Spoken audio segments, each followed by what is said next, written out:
Biden administration, at least in New Mexico, they started instructing the agents to let shipments go. There were shipments of 75,000, 100,000, 200,000. We believe that ultimately the totals are more than 1 million fentanyl pills that were allowed to be trafficked. Agents were told, stand down. We just want to watch and see where these go. America, the DEA has a campaign. You probably heard it. It's called One Pill Can Kill. We're talking about billboards, school posters, bus stops. One pill can kill. That is the entire message. While the campaign was running, DEA agents in Albuquerque, New Mexico, sat and watched 74,000 fentanyl pills get delivered to a mobile home trailer park. They wrote it down in a 66-page report, and they didn't move. One DEA agent said stop. He complained, filed paperwork, and kept filing. And get this, you guys, they put him on desk duty for a year and told him he was not allowed to testify in court anymore. The Democrat governor of New Mexico is more furious about this than almost anyone on the cable news right now. And Trump's own DEA chief just asked for an independent investigation. So who made the call to let those pills walk? And what does the Biden administration have to say for itself?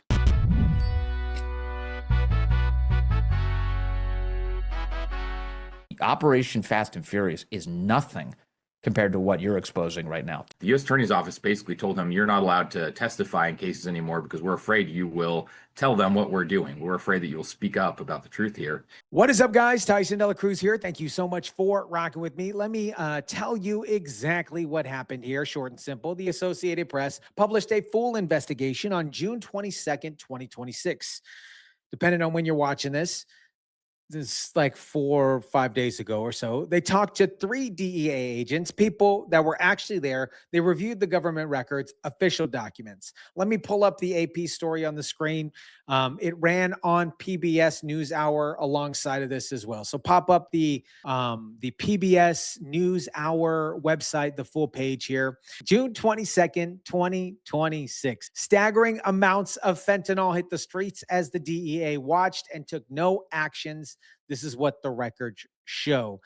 DEA agents repeatedly monitored shipments of fentanyl pills, but did not seize them, as federal prosecutors sought to bring bigger criminal cases against traffickers of the synthetic opioid that the White House last year designated as a weapon of mass destruction.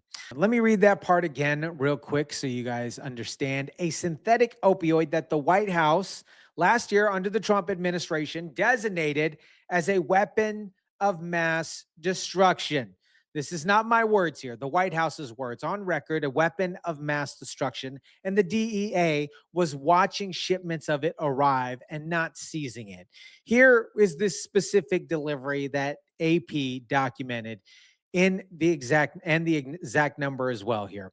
Pop up the PBS AP mobile home park paragraph here.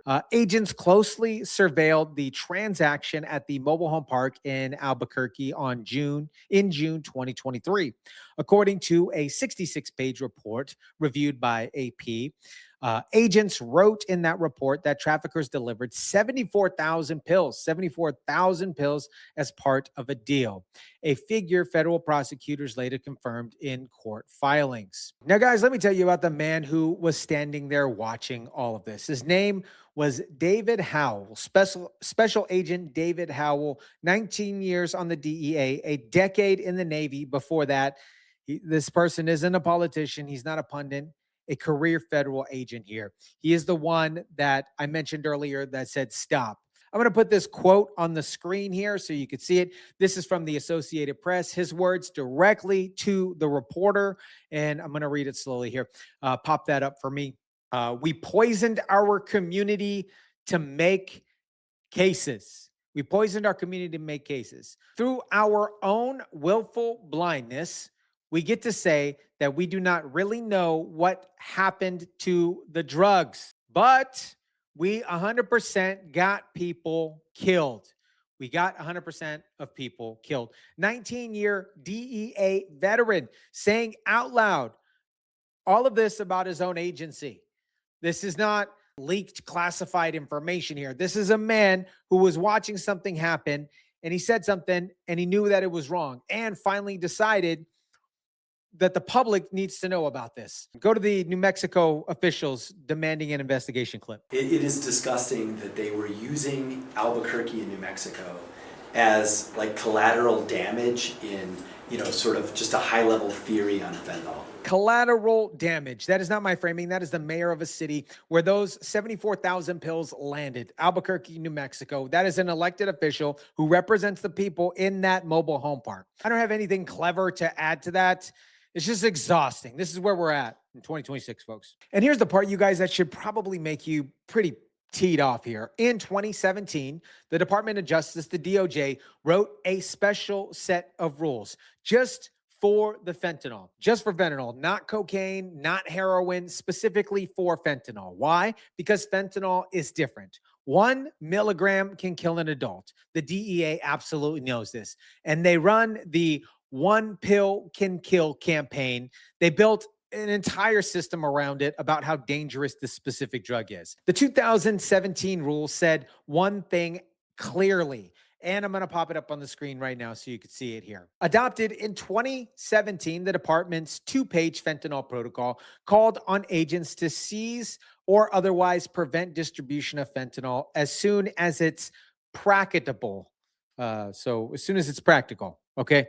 It's a weird word there. The rule says that protecting public safety is prominent, irrespective of whether seizures compromise investigation. Public safety comes first, even if it hurts the investigation. That rule was made clear here. Now here, this situation happened in 2024, right in the middle of this program. Pop up the PBS AP 2024 here. The DOJ rewrote the rules in 2024 to afford law enforcement more discretion in such cases. The updated protocol says investigators, quote unquote, may exercise discretion in determining whether to take action to prevent the trafficking of fentanyl, balancing public safety risks against the benefits to be achieved through preserving the investigation, end quote. So basically, they changed the rule on paper in writing in 2024, right when this was happening. They gave agents written permission to do exactly what Howell has been fighting against for a year. And while all of this was going on, look what was happening in New Mexico. Overdose deaths from 2023 to 2024. The rest of the United States was down 14%. New Mexico was up 21%. This is government data. Down 14% everywhere else, up in a state where they're running this exact program is not a coincidence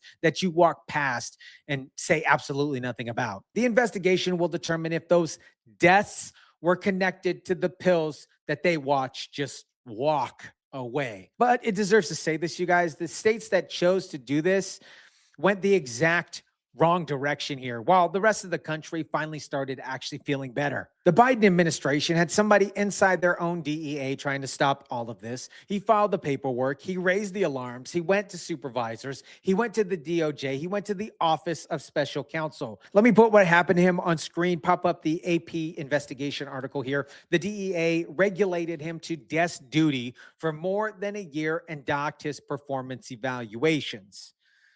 Okay. Internal records also show prosecutors bar him from testifying from federal court, citing his pattern of refusing to head ammunitions to refuse drugs to go unseized during a long-term investigation. They were scared that they knew that he was going to tell the truth. And the DOJ's, own internal watchdog, the Office of Professional Responsibility, reviewed the case in 2024 and found that the agent made a reasonable decision that posed no specific danger to the public health.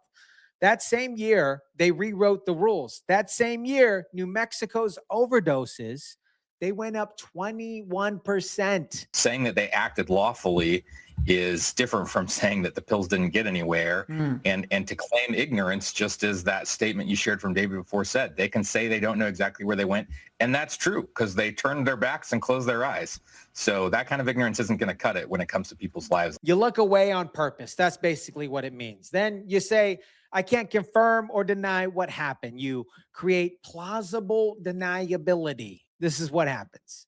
That is the entire legal strategy. Build blindness to the protocol, rewrite the protocol in 2024 to make the blindness actually official. Then when the IG, the inspector general, shows up, show them the updated protocol that says you had discretion. Somewhere in a Washington, D.C. law office, somebody with a very good suit thought that this could possibly work. And for 2 years, for 2 years, it did work. David Howell made it not work anymore. I quickly need to switch gears here and stop the policy discussion for a quick second because there's a child in this story here.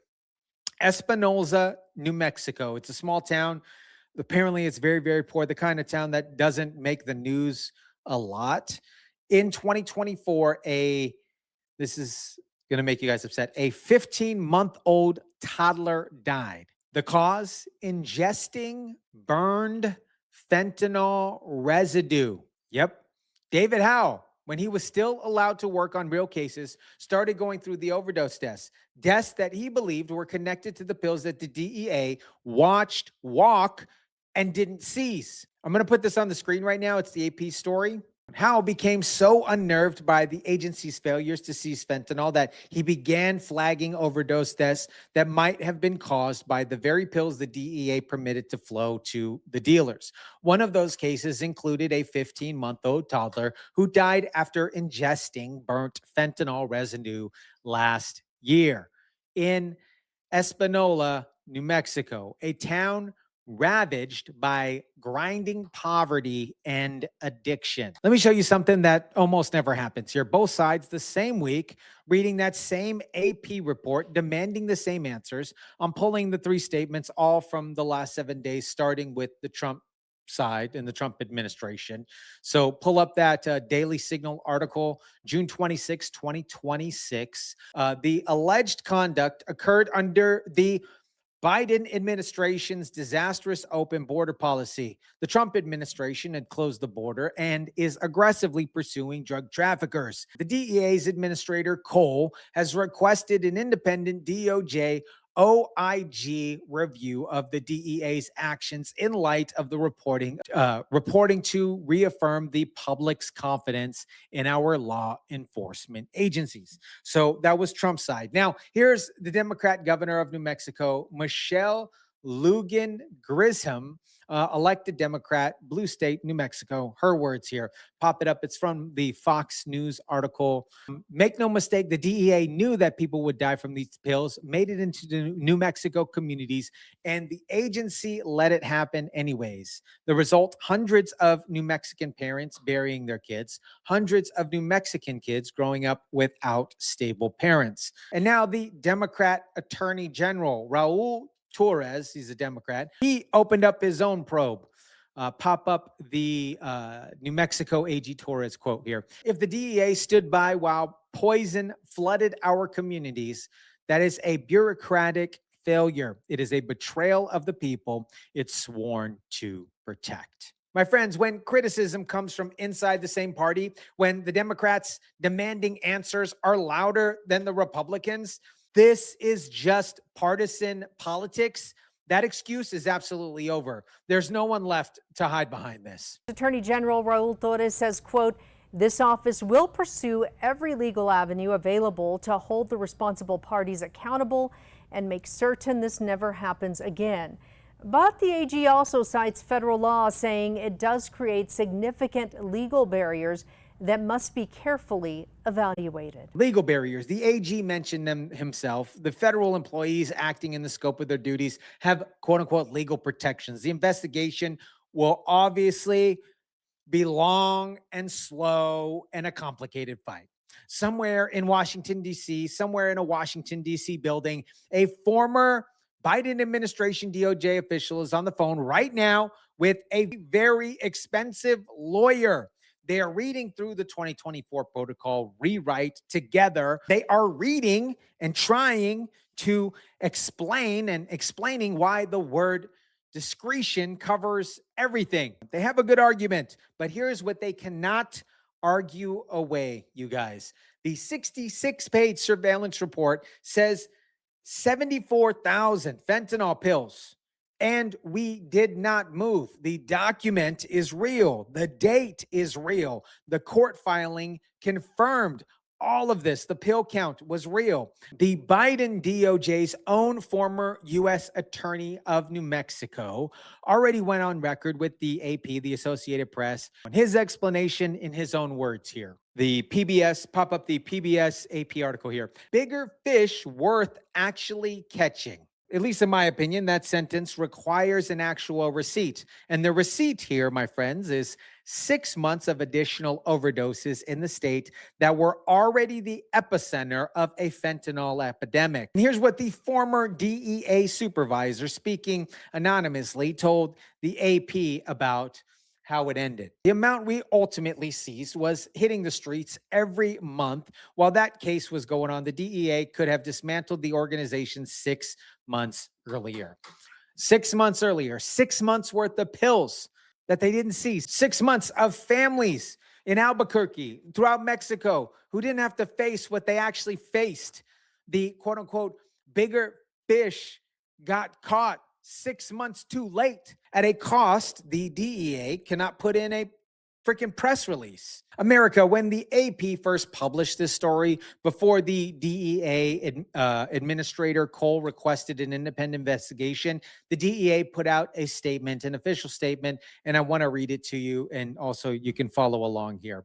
Public descriptions suggesting that the DEA knowingly permitted fentanyl to reach communities are false and fundamentally, mischaracterizing the facts. Those are the DEA's own words on June 22nd. 4 days later, their own administrator wrote a letter to the DOJ's Inspector General asking for an independent investigation.